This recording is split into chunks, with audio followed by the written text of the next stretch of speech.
नमस्कार दोस्तों, मैं महेश कुशवाहा आपका आपके परिवार देवेंद्र क्लासेज पर आपका हार्दिक अभिनंदन और बहुत बहुत स्वागत करता हूं। तो कैसे हैं आप सब लोग? आशा करता हूं आप सब लोग स्वस्थ मस्त और ज़बरदस्त होंगे। जैसे आप हैं वैसे ही आपकी तैयारी चल रही होगी। मैं आपके लिए एसएससी जीडी 2025 के लिए मैथ्स का प्रैक्टिस सेट संख्या 5 लेकर आया हूँ। इससे पहले मैंने प्रैक्टिस सेट 4 करा रखे हैं, जिनकी playlist Devendra classes YouTube channel पर उपस्थित है। आप जाकर वहाँ देखिए प्लेलिस्ट को और अपना ओपिनियन रखिए। पहले क्वेश्चन से स्टार्टिंग करते हैं। आइए जुड़िए मेरे साथ। मैंने बहुत अच्छे अच्छे क्वेश्चन लिए हैं, इजी टू मॉडरेट क्वेश्चन है। देखिए पहले प्रश्न से स्टार्टिंग करते हैं, समझते हैं क्वेश्चन को। जैसे कि अरुण ने संचित से 1,12,500 रुपये में एक लैपटॉप खरीदा। संचित ने लैपटॉप पर 25% का लाभ कमाया। रमन ने 20% के लाभ पर संचित को लैपटॉप बेचा था। रमन ने लैपटॉप कितने रुपए में खरीदा? समझते हैं। जैसे कि पहले रमन ने 20% के लाभ पर संचित को लैपटॉप बेचा, उसके बाद संचित ने 25% के लाभ पर किसको बेचा? अरुण को। अरुण ने कितने रुपए में उसको खरीदा? 1,12,500 रुपये में। समझते हैं। जैसे कि रमन लिखेंगे, पहले रमन इंटू रमन ने संचित को कितने प्रतिशत लाभ पर बेचा? 20% लाभ पर। तो लिखेंगे 120 अपॉन 100 इंटू। अब ये लैपटॉप रमन ने संचित को बेच दिया कितने रुपए में? 20% के लाभ पर। उसके बाद समझते हैं, फिर उसके बाद संचित ने अरुण को कितने परसेंट लाभ पर बेचा? 25% लाभ पर। कितने प्रतिशत लाभ पर? 25% लाभ पर। यहां देखेंगे 25% देखेंगे 125 अपॉन 100 बराबर कितने रुपए में अरुण ने खरीदा है? 1,12,500 रुपए में। कितने रुपए में? 1,12,500 रुपए में। देखते हैं। जैसे कि इस नंबर को 120 को 20 से कट करेंगे कितनी बार कटेगा? 6 बार। 100 को 20 से कट करेंगे कितनी बार कटेगा? 5 बार।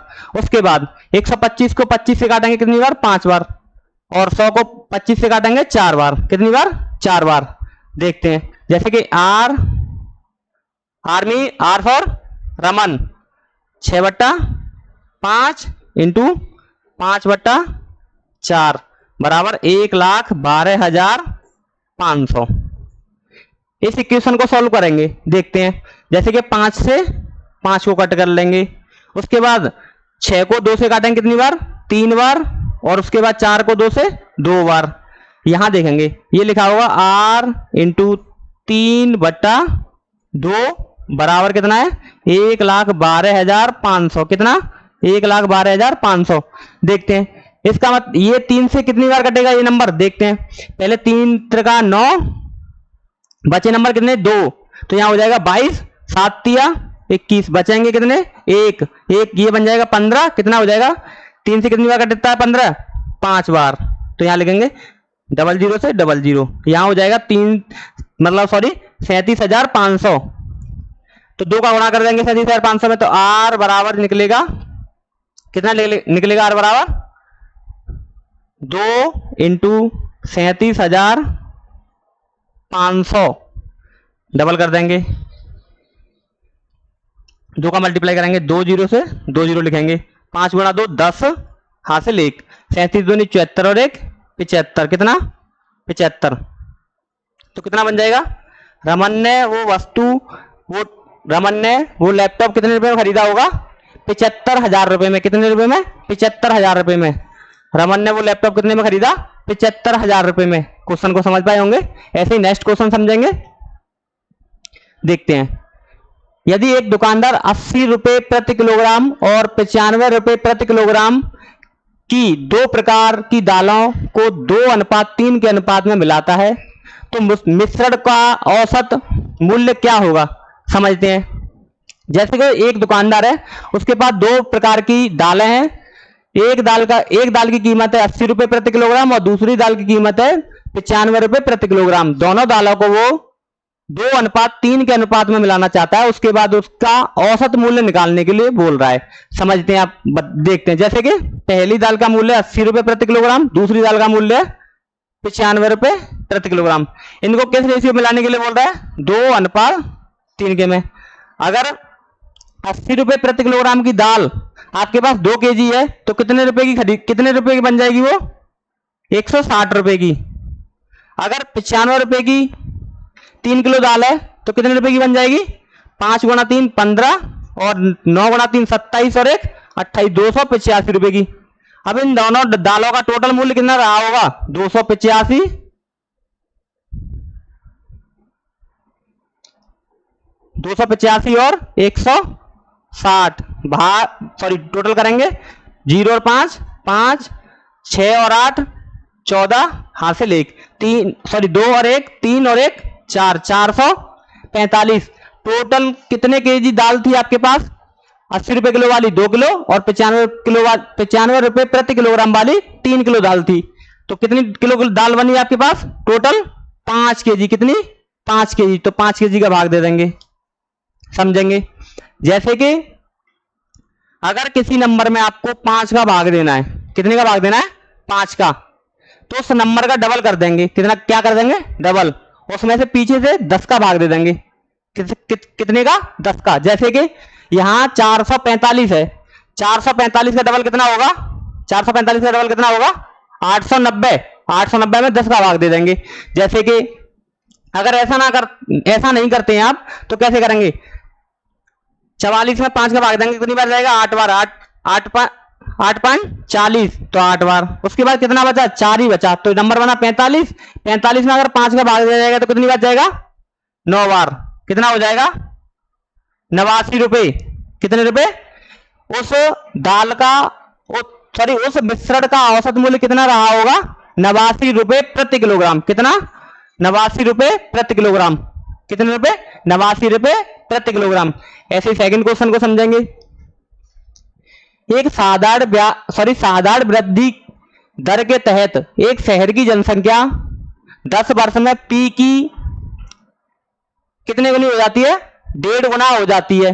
उसी वृद्धि दर के तहत कितने वर्ष में शहर की जनसंख्या 2 गुनी हो जाएगी? समझते हैं। जैसे कि पी का मान आप कोई भी मान सकते हैं, पी फॉर कोई भी जनसंख्या मान सकते हैं आप। 10 मान सकते हैं, 20 मान सकते हैं, 2000 मान सकते हैं, 10,000 मान सकते हैं, कितना भी मान सकते हैं। जैसे कि मैं आपको बोलता हूं उस गांव की जनसंख्या पॉपुलेशन कितनी रही होगी? मैं मानता हूं 10। अगर बोल रहा है कि वो 10 साल में, कितने साल में पॉपुलेशन कितनी है? 10। 10 से बढ़कर कितनी हो रही है? 1.5 गुनी। 1.5 गुनी का मतलब 15 बन रही है। कितना बन रही है? 15। कितने साल में बन रही है? 10 ईयर। कितने साल में? 10 ईयर। यहां तक मेरी बात समझ पाए? किसी गांव की जनसंख्या एक साधारण वृद्धि के तहत 10 जनसंख्या से बढ़कर कितनी बन रही है? 1.5 गुनी। कितनी बन जाएगी? 10 से 15। तो 10 साल में अब उस गांव की जनसंख्या को अब कितना करना है? 2 गुना। कितना? 10 से कितना करना है? 20। कितना करना है? 20। आप समझिए इस क्वेश्चन को। जैसे कि मैं बताता हूं आपको, 10 साल में उस गांव की जनसंख्या कितनी बढ़ रही है? 5। अगर आपको 10 से 20 करनी है, 10 ही बढ़ानी है, तो कितनी बन जाएगी? कितनी बन जाएगी? अगर यहाँ 5 जनसंख्या, 5 व्यक्ति, गांव में 5 व्यक्ति बढ़ाने के लिए कितने साल लग रहे हैं? 10 साल। तो 10 व्यक्ति बढ़ाने के लिए कितने साल लगेंगी? 20। कितनी? 20। कितनी लगेंगी? 20 साल। तो यहाँ ऑप्शन नंबर 20 कितने पर है? सी पर। 20 साल कितने पर है? ऑप्शन नंबर सी पर। सेकंड क्वेश्चन समझते हैं, बहुत ही आसान क्वेश्चन था। 20% वार्षिक चक्रवृद्धि ब्याज की दर पर 12,500 रुपए कितने वर्षों में 21,600 रुपए हो जाएंगे जब ब्याज की वार्षिक रूप से चक्रवृद्धि ब्याज होगा? समझते हैं, बहुत ही आसान क्वेश्चन है। जैसे कि समझिए, पहले तो आप ये बताइए कि जो चक्रवृद्धि ब्याज निकालने के लिए फॉर्मूला रहता है वो क्या रहता है? मैं बताता हूं आपको। रहता है अमाउंट बराबर P into 1 plus R upon 100 की पावर T। यही रहता हुआ, यही रहता है ना? देखते हैं। जैसे कि A फॉर रहता है अमाउंट, अमाउंट में रहता है मूलधन प्लस ब्याज। जो मिश्र धन रहता है उसमें क्या क्या रहता है? मूलधन प्लस ब्याज। और ये जो P फॉर रहता है प्रिंसिपल, कितना मूलधन है, उसने कितने रुपए कर्ज पर लिए हैं चक्रवृद्धि ब्याज पर। और ये रेट R का मान रहता है रेट ऑफ इंटरेस्ट, ब्याज की दर। और T फॉर टाइम। समझते हैं। जैसे कि इस नंबर को इसके नीचे ले जाएंगे, यहां लिखेंगे a बट्टा p बराबर, यहां लिखेंगे 1 प्लस r अपॉन 100 की पावर t। यहां समझते हैं, जैसे कि आपको मूलधन कितना दिया गया है, 12,500 रुपए। कितना दिया है, 12,500 रुपए। और मिश्रधन कितना दिया है, 21,600 रुपए। कितना दिया है, 21,600 रुपए। तो लिखेंगे अमाउंट कितना है, 21,600 रुपए, 21,600। और मूलधन कितना है, 12,500। कितना है, 12,500, 12,500 बराबर 1 प्लस आर का मान कितना दिया गया आपको, 20%, 20 बटा 100 की पावर टी। सॉल्व करते हैं, जैसे कि यहां 00 से 00 कट कर लेंगे। उसके बाद यहां जो नंबर बचा होगा वो बचा होगा 216 अपॉन 125। कितना, 125। समझते हैं, ये 20 से 100 कितने में कटेगा, 5 बार। 5 एकम 5, 5 और 1 6। तो ये हो जाएगा 6 बट्टा 5 की पावर टी। ये नंबर अपने आप में किसी ना किसी नंबर के स्क्वायर या क्यूब हैं।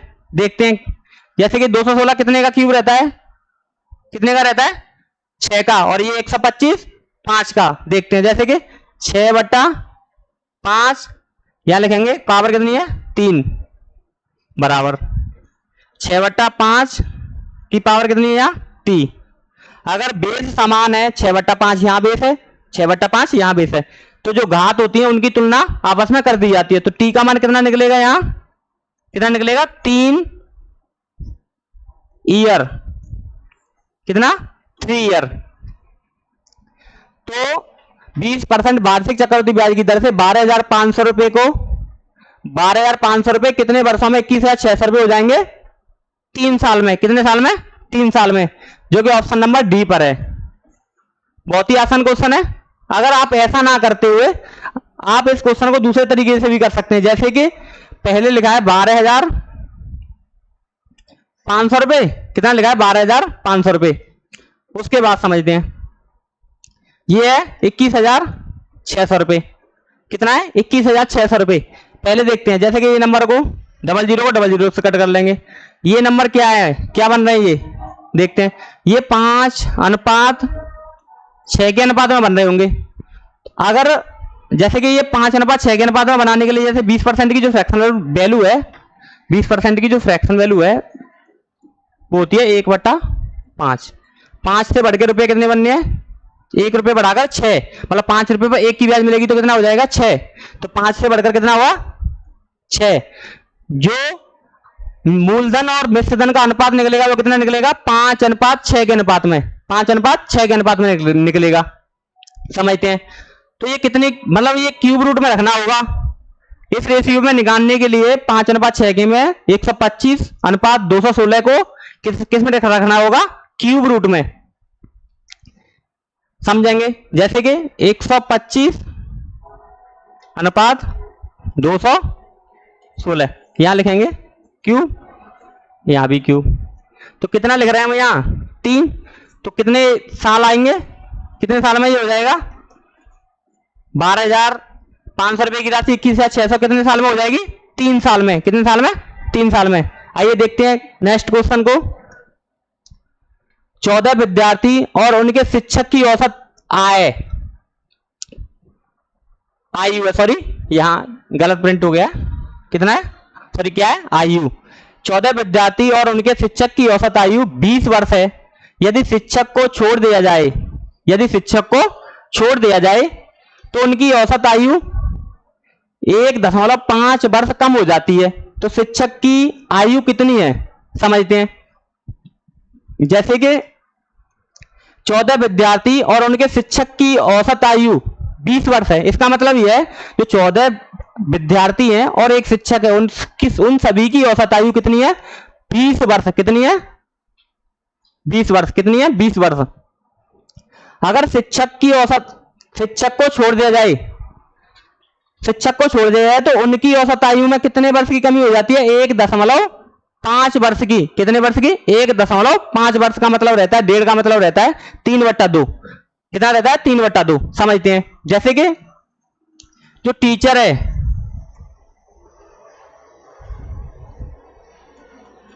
टीचर है, वो 20 वर्ष तो लेकर गया होगा अपने औसत आयु में से। उसके बाद जो 14 विद्यार्थी हैं उनकी औसत आयु में 1.5 वर्ष की कमी कर गया है, तो 1.5 इनका ले गया होगा। किनका? 14 विद्यार्थियों का। 14 विद्यार्थियों की औसत आयु में से वो 1.5 वर्ष कम करके ले गया है, तो वो ले गया है कौन? टीचर। कितना ले गया समझेंगे। जैसे कि 14, यहां समझेंगे 14 इंटू 3/2। 3/2 का मतलब वही 1.5। 2 से 14 को काटेंगे कितनी बार? 7 बार। 7 गुणा 3 21। कितना? 21। मतलब जो 14 विद्यार्थी हैं उनकी औसत आयु मतलब कितना ले गया है आयु में से? 21 वर्ष। तो टोटल आयु उसकी कितनी रही होगी? 20 और 21 कितना हो गया? 41।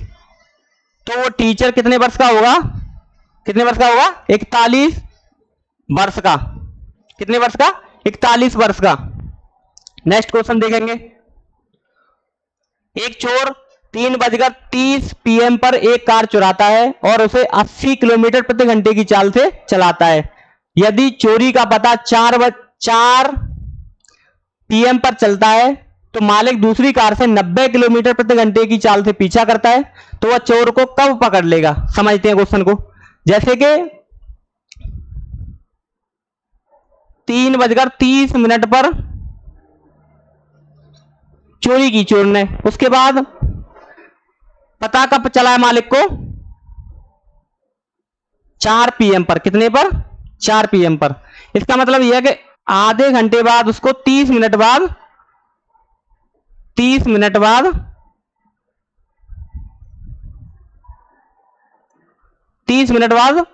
मालिक को पता चला है कि मेरी गाड़ी चोरी हो चुकी है। उसके बाद समझते हैं। जैसे कि वो कितनी रफ्तार से भाग रहा है, कार को चोरी करके कितनी रफ्तार से भाग रहा है? 80 किलोमीटर प्रति घंटे की चाल से। अगर मालिक को आधे घंटे बाद पता चला है तो 80 किलोमीटर प्रति घंटे की चाल से वो आधे घंटे में कितनी दूरी चल चुका होगा? कितनी दूरी चल चुका होगा? अगर वो 1 घंटे में 80 किलोमीटर चल रहा है तो 30 मिनट में उसने कितनी दूरी तय की होगी? 40 किलोमीटर की। जैसे कि 80 किलोमीटर प्रति घंटा, वो 1 घंटे में कितने चल रहा है? 80 किलोमीटर। इसका मतलब यह 60 मिनट में वो कितना चलता होगा? 80 किलोमीटर। तो 30 मिनट में वो कितना चलेगा? 40 किलोमीटर। इसका मतलब यह चोर और मालिक के बीच की दूरी कितनी है? 40 किलोमीटर की। कितनी दूरी है? 40 किलोमीटर की। समझते हैं। 40 किलोमीटर के बाद और मालिक उस दूसरी कार से 90 किलोमीटर प्रति घंटे की चाल से पीछा करता है। इन दोनों की सापेक्ष चाल कितनी है? 80 और 90 के बीच की सापेक्ष चाल कितनी है? 10। तो 40 किलोमीटर को तय करने में उसको 10 की रफ्तार से कितना समय लगेगा? 4 घंटे। कितने घंटे? 4 घंटे। कितने घंटे का समय लगेगा? 4 घंटे का। समझते हैं। जैसे कि यहां 4 से 4 जोड़ दिया जाएगा, कितना हो जाएगा? 8 PM। कितना? 8 PM। नेक्स्ट क्वेश्चन देखते हैं। 1020,850 और 1156 का HCF ज्ञात करें। HCF निकालने के लिए आपको मैं बहुत ही अच्छा कॉन्सेप्ट बताता हूं। जैसे कि किसी नंबर का आपको HCF निकालना, जैसे कि 4, 8, 12, इनका HCF निकालना है आपको। देखते हैं इनका जो बीच का डिफरेंस रहता है ना, वही HCF रहता है। इनका बीच का डिफरेंस कितना है? 4। तो इनका HCF रहा होगा 4। कितना रहा होगा? 4। ऐसे ही इस क्वेश्चन को समझेंगे। देखते हैं। जैसे कि 1020, उसके बाद 850, उसके बाद 1156। यहां समझते हैं। जैसे कि इन दोनों के बीच का डिफरेंस कितना है? 850 और 1156। सॉरी 850 और 1020 के बीच का डिफरेंस है। जैसे कि 0 में से 0 कम होगा 0, यहाँ 12 में से 5 कम होंगे 7, और यहाँ 9 में से 8 कम होंगे तो 1, 170। इन दोनों के बीच का डिफरेंस है 170। अब देखते हैं इन दोनों के बीच का डिफरेंस, देखते हैं। ये है 1156 और ये है 1020। देखते हैं 6 में से 0 कम होंगे तो 6, उसके बाद 5 में से 3 कम होंगे, 5 में से 2 कम होंगे तो कितना बचेगा 3, और 11 में से 10 कम होंगे तो 1, 136। कितना होगा 136। अब देखते हैं इन दोनों के बीच का डिफरेंस कितना है, इन दोनों के बीच का डिफरेंस कितना बन रहा है देखते हैं। जैसे कि यहां जी मतलब 10 में से 6 कम होंगे तो कितना बचेगा 4, ये नंबर हो जाएगा, ये नंबर हो जाएगा मतलब 16, 16 में से 13 कम होंगे तो कितने बचेंगे 3, तो कितना बन रहा है HCF 34। कितना बन रहा है 34। इन सभी का जो HCF है वो कितना है 34, कितना 34, जो कि ऑप्शन में भी मैच खा रहा है। ऐसे ही नेक्स्ट क्वेश्चन को देखेंगे।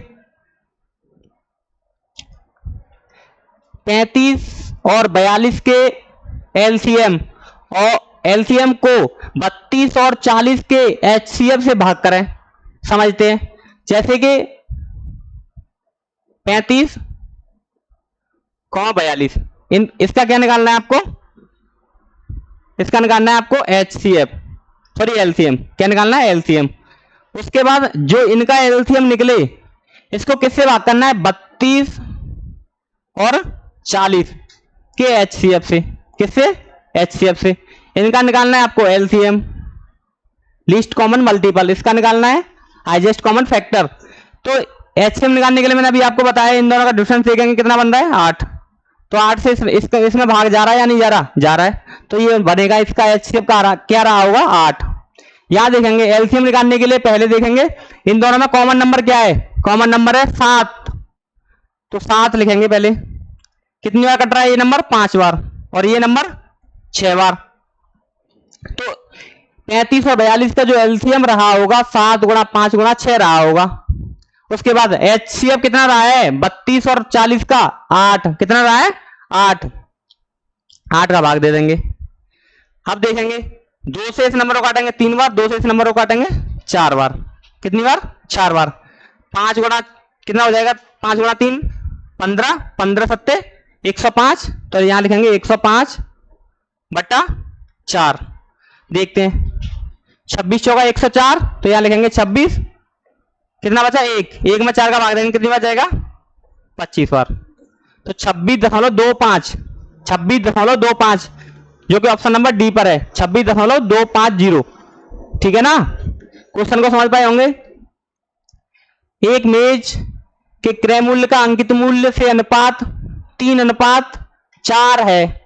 दुकानदार अंकित मूल्य पर 25% की 2 समान क्रमागत छूट देता है और मेज को 2250 रुपए में बेचता है। इस लेन देन के दौरान होने वाली हानि ज्ञात कीजिए। क्या ज्ञात कीजिए, हानि। समझते हैं। जैसे कि कॉस्ट प्राइस देखते हैं सीपी, उसके बाद एसपी, सॉरी एसपी नहीं एमआरपी,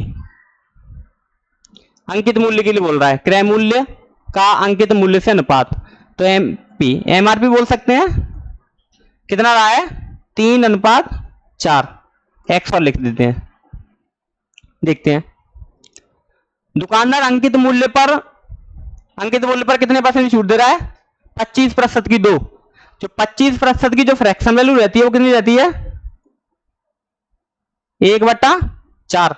4 रुपए पर वो 1 रुपए की छूट दे रहा है। कितने की छूट दे रहा है 4 रुपए पर 1 रुपए की। समझते हैं एमआरपी कितना है 4x इंटू 4 रुपए पर कितनी छूट दे रहा है 1 की, तो कितने बेच रहा होगा वस्तु को 3 रुपए में। ये कितनी बार छूट मिल रही है 2 बार, तो 3/4 गुणा 3/4 कितनी बार लिखेंगे 2 बार, बराबर कितने रुपए में बेच रहा है 2250 रुपए में। कितने रुपए में 2250 रुपए में। समझते हैं 4 से 4 को कट कर लेंगे, ये कितना बन जाएगा 9। 9 से 225 को काटेंगे कितनी बार 25 ही बार, ये हो जाएगा 250। 250 गुणा ये बन जाएगा 250 गुणा 4 कितना हो जाता है 1000। कितना 1000। समझते हैं। जैसे कि वस्तु का सीपी कितना है 3x, x का मान कितना निकला है 1000। कितना निकला है x का मान है 1000 और जो सीपी है वो है 3x। कितना है 3x। तो यहां 3 गुणा 1000 कितना बन जाएगा 3000। उस वस्तु का जो सीपी रहा है वो कितना रहा है 3000। उस वस्तु का अंकित सॉरी विक्रय मूल्य कितना है 2250। तो उसे कितने रुपए की हानि हुई। अगर कोई वस्तु 3000 रुपए की खरीद कर उसको कितने रुपए में बेच रहा है, सेलिंग प्राइस कितनी कर रहा है 2250 रुपए की। कितने की 2250 रुपए की। तो उसे कितने रुपए की हानि हो रही है। यहाँ 0 से 0 5, 10 से 5 कम करेंगे 5 और यहाँ 9 से 7 कम 2 कम करेंगे तो कितना बचेगा 7। तो कितने रुपए की हानि हो रही है 750 रुपए की। कितने रुपए की हानि हो रही होगी 750 रुपए की, जो कि ऑप्शन नंबर डी पर है। 750 रुपए ऑप्शन नंबर डी पर है। बहुत ही आसान क्वेश्चन है। ऐसे ही नेक्स्ट क्वेश्चन को समझेंगे। यदि रानी 15 किलोमीटर प्रति घंटे की चाल से दौड़ती है तो वह 200 मीटर की दूरी तय करने में कितना समय लेगी। समझते हैं। जैसे कि 15 किलोमीटर प्रति घंटा, 15 किलोमीटर प्रति घंटे की चाल से वो दौड़ती है तो वह 200 मीटर की दूरी को वो कितने समय में तय करेगी। समझते हैं। ये जो स्पीड है वो किलोमीटर प्रति घंटे में है। इसको अगर मीटर प्रति सेकंड में बदलना है तो कितने का गुणा करना होगा 5/18। कितने का 5/18 करेंगे। 15 इंटू 5/18। समझते। 3 से इसको काटेंगे कितनी बार काटेंगे 5 बार और 3 से इसको 6 बार। ये हो जाएगा 25/6 मीटर प्रति सेकंड। इसका मतलब यह है कि वो 6 सेकंड में 25 मीटर की डिस्टेंस चल रहा है। कितने की चल रहा है 25 मीटर की डिस्टेंस को वो कितनी सेकंड में चल रहा है 6 सेकंड में। तो भाग दे देंगे, देखेंगे टोटल डिस्टेंस कितनी है 200 मीटर भाग 25 भाग 6। ये हो जाएगा ऊपर। इसका भाग दे देंगे कितनी है 25 × 200।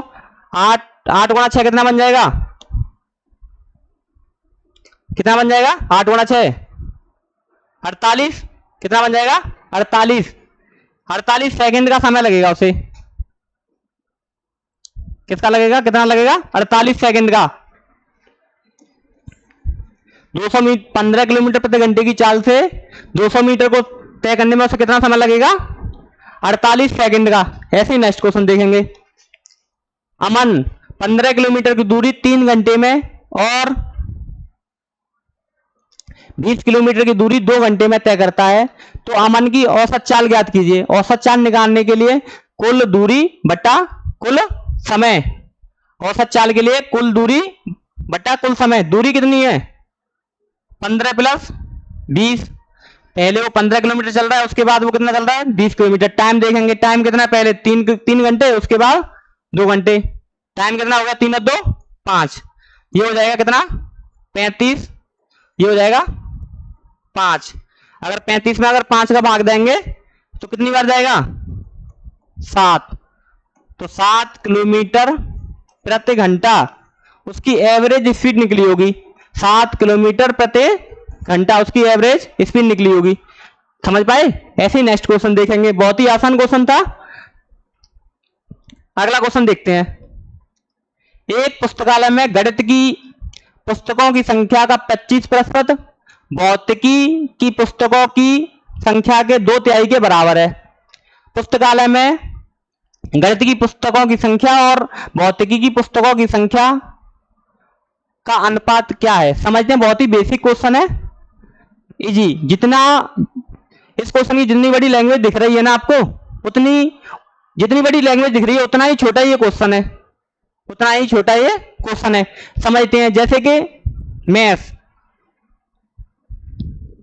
मैथ्स की पुस्तकों की संख्या का 25% देखेंगे।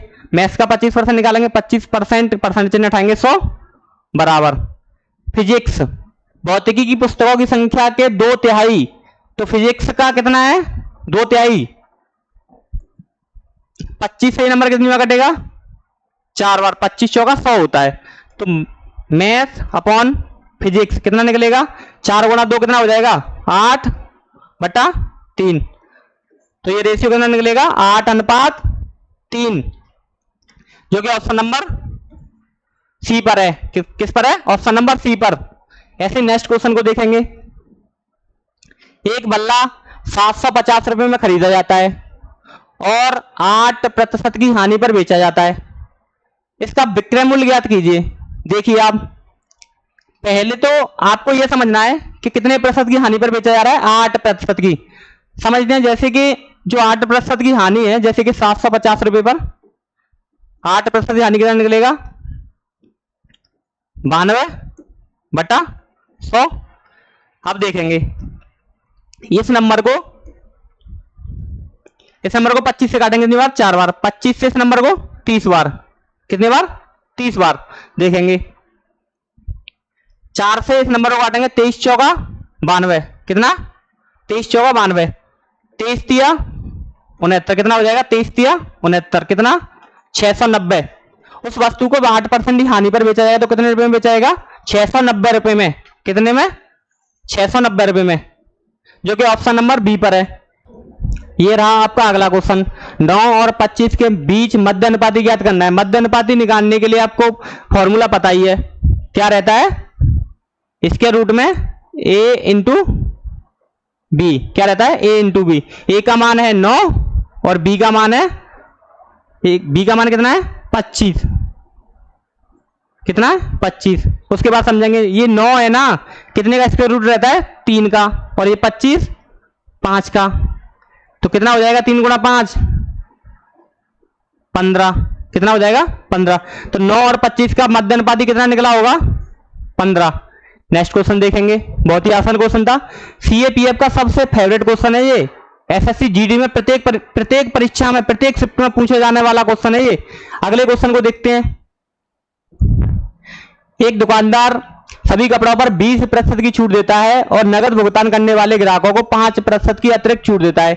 7200 रुपए अंकित मूल्य वाली वस्तु या एक जैकेट के लिए एक ग्राहक को नगद में कितना भुगतान करना होगा। समझते हैं, कोई ग्राहक नगद रुपए देकर ले रहा है तो उसे 5% की अतिरिक्त छूट मिलती है।